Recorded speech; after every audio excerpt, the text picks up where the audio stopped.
लकसभा समष्टिर अंतर्गत नैबे 28 नं विधानसभा समष्टियाव श्रीरामपुर जायगायाव हिताधिकारी सन्मिलन माने बेनिफिसियारि सन्मिलन बे जाहैबाय जोंनि जे दा सोलिगासिनो थानाय माने गथै भारतबर्षजों लोगोसे जोंनि आसामावबो जे महाजनसम्पर्क अभियान बे महाजनसम्पर्क अभियानजों लोब्बा लाखिनानै बे हिताधिकारी सन्मिलनखौ प्रतिथ' विधानसभा समष्टियाव खुंनाय जायो।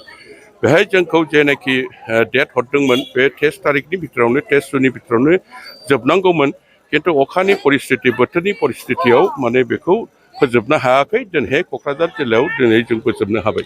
जेखिनि बाखि दंमोन दतमायावबो जानानै थांखांबाय, शिलंआवबो जानानै थांखाबाय, बे फ्राय दिनै जोब्बाय आरोखि।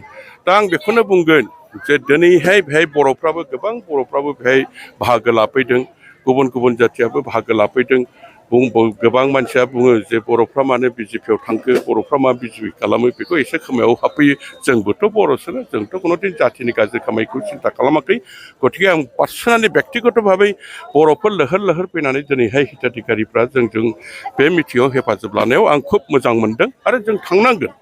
कारण जोंनि बे बिजेपि सरकारा कुनु जातिगत बा माने कुनु मोनसे पार्टिकुलार जातिनि खति खालामनो होननानै बे दला नङा। बे दलनि मन्त्रआनो जाहैबाय सबका साथ सबका बिकास सबका बिश्वास सबका प्रयास।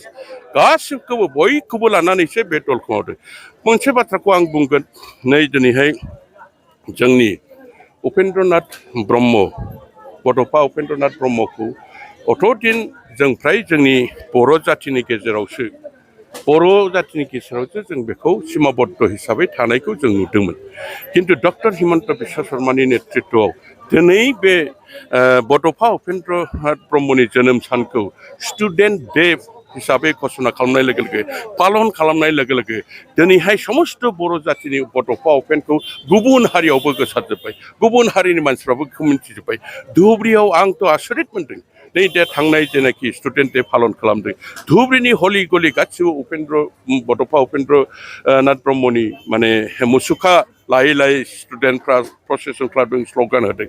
गतिके दिनै एसे मोजां जातिनि थाखाय डक्टर हिमन्त बिश्व शर्माया खामानि मावदों। बेबादि खेत्रआव जों बोरै बुंनो हागोन जे बिजेपिया जोंनि जातिनि थाखाय मोजां खामानि मावाखै?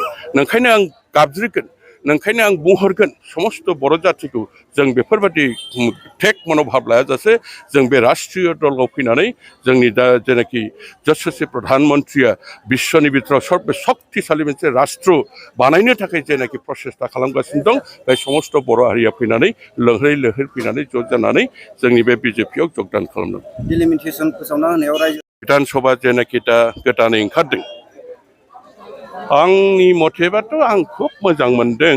खारन क'क्राझार डिस्ट्रिक्टआव मोनथामल'मोन, मोनथामनि जायगायाव दा मोनबा जाबाय। मोनबा विधानसभा समष्टि जानायाव सोरबा जुदि असन्तुष्ट जायोब्ला बेथ' बिसोरनि हयथ' राजनैतिक भाबै गावस्रा माबा मोनसे खथि जागोन खोमा साननानै इन्डिभिजुवेलि हयथ' साननानै बक्तब्यखौ लाखिनो हागौ। खिन्थु गुवारै साननानै नाय जे मोनथामनि जायगायाव मोनबा जाबाय, बिनिफ्राय साबसिन मा नांबावगौ? आरो बयनिफ्राय साबसिन जाबावदों जे पर्बत जरा ऐतिहासिक, नोंथांमोना बयबो मिथिगौ।